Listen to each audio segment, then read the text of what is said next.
Nandini ಲೇಔಟ್ನ BHEL ನವನಂದಿನಿ ಉದ್ಯಾನವನದಲ್ಲಿರುವ Shri ಉದ್ಭವ ಮುನೇಶ್ವರ ಸ್ವಾಮಿ ದೇವಾಲಯದಲ್ಲಿ ಶ್ರೀರಾಮನವಮಿಯ ಪ್ರಯುಕ್ತ ಮುನೇಶ್ವರ ಸ್ವಾಮಿಯ ಆರಾಧಕರಾದ ಹೇಮಲತಾ ನಾರಾಯಣಗೌಡರ ಸಹಕಾರದಿಂದ ವಿಶೇಷ ಪೂಜಾಲಂಕಾರ ನೆರವೇರಿಸಲಾಯಿತು.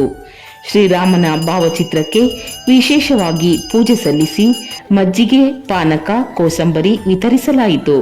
ನೂರಾರು ಜನ ಭಕ್ತಾದಿಗಳು ಭಾಗವಹಿಸಿ ಶ್ರೀ ಮುನೇಶ್ವರ ಸ್ವಾಮಿಯ ಕೃಪೆಗೆ ಪಾತ್ರರಾದರು.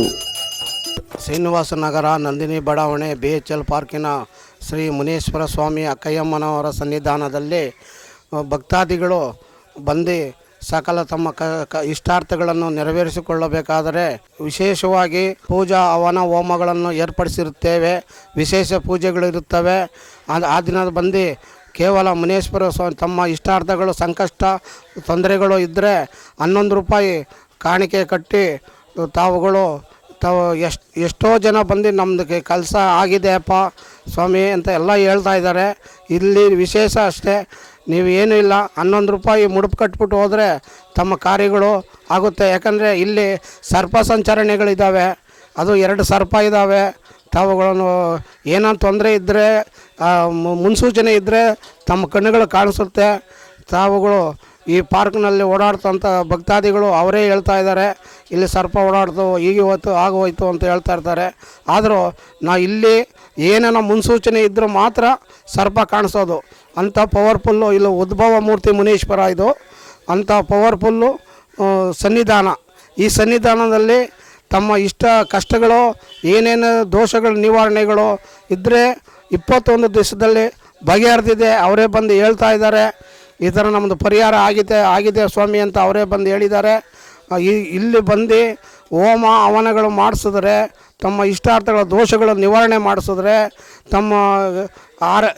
ತಮ್ಮ ಇಷ್ಟಾರ್ಥಗಳೆಲ್ಲ ನೆರವೇರಿದ್ದಾವೆ. ತೊಂದರೆಗಳೆಲ್ಲ ಸಿಗಾಕೊಂಡಿದ್ದು ಅಂಥ ವ್ಯಕ್ತಿಗಳು ಇವತ್ತೆಲ್ಲ ಅವರೇ ಬಂದು ಹೇಳ್ತಾ ಇದ್ದಾರೆ, ನಮ್ಮ ಕೆಲಸ ಆಯಿತು ಸ್ವಾಮಿ ಅಂತ ಅವರೇ ಬಂದು ಅಂಥ ಪವರ್ಫುಲ್ಲು ಸನ್ನಿಧಾನ ಇದು. ಯಾಕಂದರೆ ಇದು ಉದ್ಭವ ಮೂರ್ತಿ ಮುನೀಶ್ವರ. ಈಗಿಂದೆಲ್ಲ 62ನೇ ಇಸ್ವಿ 1962ರಿಂದ ನಮ್ಮ ತಂದೆ ಮುನ್ಸಾಮಪ್ಪ ಮತ್ತು ನಮ್ಮ ತಾಯಿ ಮುನಿಯಮ್ಮ ಅವರು ಮಾಡಿ ಬಿಟ್ಟಂಥ ಸನ್ನಿಧಾನ ಇದು. ಅವರು ಮಾಡಿ ಆದಮೇಲೆ ನಮ್ಮದು 3ನೇ ತಲೆಮಾರು ಇದು. 3ನೇ ತಲೆಮಾರಿನಲ್ಲಿ ನಾವು ನಡೆಸ್ಕೊಂಡು ಹೋಗ್ತಾಯಿದ್ದೀವಿ. ಇಲ್ಲಿ ಅಷ್ಟೇ ಪವರ್ಫುಲ್ ಸನ್ನಿಧಾನ, ಅದು ಮಾತ್ರ ಹೇಳಬಲ್ಲೆ. ಇಲ್ಲಿ ಏನೇನು ಮೋಸ ಮಾಟ ಮಂತ್ರ ಅಂಥದ್ದು ಏನೂ ಮಾಡಲ್ಲ. ನೀವು ಬಂದು ನಿಮ್ಮ ಕಷ್ಟಗಳು ಏನೇ ಇದ್ರೂ ಇಲ್ಲಿ ಸನ್ನಿಧಾನದಲ್ಲಿ ಬಂದು 11 ರೂಪಾಯಿ ಹರಕೆ ಕಟ್ಟಿ ಆಮೇಲೆ ಹೋಗಿ ನೋಡಿ ನೀವೇ ಬಂದು ಹೇಳ್ತೀರ, ಅದು ಮಾತ್ರ ಸತ್ಯ. ಶ್ರೀರಾಮನವಮಿಯ ಪ್ರಯುಕ್ತ ಎಲ್ಲ ಜನತೆಗೆ ಶುಭಾಶಯಗಳನ್ನು ಕೋರುತ್ತೇವೆ. ಜೈ ಶ್ರೀರಾಮ್, ಜೈ ಶ್ರೀರಾಮ್, ಜೈ ಶ್ರೀರಾಮ್. ನಮಸ್ಕಾರ, ಎಲ್ಲರಿಗೂ ಶ್ರೀರಾಮನವಮಿ ಹಬ್ಬದ ಶುಭಾಶಯಗಳು. ನನ್ನ ಹೆಸರು ಶ್ವೇತಾ ಅಂತ ಹೇಳ್ಬಿಟ್ಟು, ನಮ್ಮ ಅಪ್ಪಾಜಿ ಅವ್ರದ್ದೇ ಇದು ಸ್ಥಳ. ನಮ್ಮ ತಾತ ಮುತ್ತಾತವ್ರ ಕಾಲದಿಂದನೂ ಇದು ಬೆಳ್ಕೊಂಬಂದಿರೋಂಥದ್ದು. ಎಷ್ಟೋ ವರ್ಷಗಳ ಕಾಲ ಇದು ಹಂಗೆ ಕೈ ಬಿಟ್ಟಿದ್ರಿಂದ ನಮಗೆ ತುಂಬ ಏಟ್ಗಳು ಕಾಣಿಸ್ಕೊಂಡ್ವು, ನಮ್ಮ ಅಪ್ಪ ಅಮ್ಮಂಗೆ, ಅವ್ರ ಫ್ಯಾಮಿಲಿಗೆ ಎಲ್ಲ.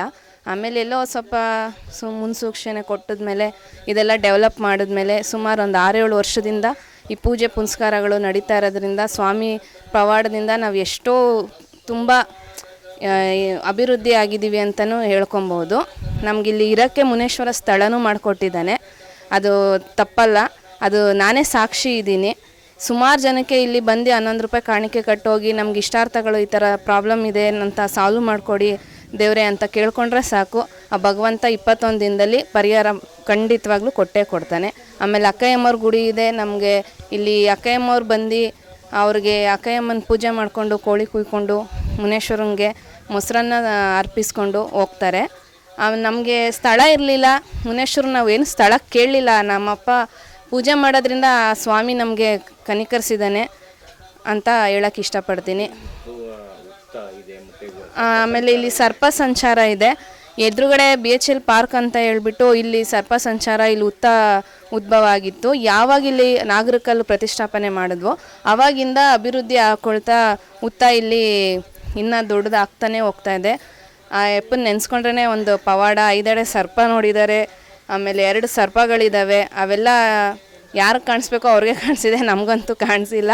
ಬಟ್ ಮನಸ್ಸಲ್ಲಿ ತುಂಬ ಒಂದು ಒಳ್ಳೆ ಪಾಸಿಟಿವ್ ಫೀಲ್ ಇದೆ ಇಲ್ಲಿಗೆ ಬಂದಾಗ. ಒಂದು ನೆಮ್ಮದಿ ಸಿಗುತ್ತೆ. ನಮ್ಮ ಅಪ್ಪನ ಕೇಳ್ಕೊಂಡು ತುಪ್ಪದ ದೀಪ ಹಚ್ಚಿದ್ರೆ ಸಾಕು, ನಮ್ಮಪ್ಪ ಎಲ್ಲ ಕರುಣಿಸ್ತಾನೆ. ಆ ದೇವ್ರ ಹೆಸರಿಂದ ನಾವು ಇವತ್ತು ಊಟ ಮಾಡ್ಕೊಂಡಿದ್ದೀವಿ ಅನ್ನೋದಕ್ಕೆ ನಾನು ಹೇಳೋಕ್ಕೆ ಇಷ್ಟಪಡ್ತೀನಿ.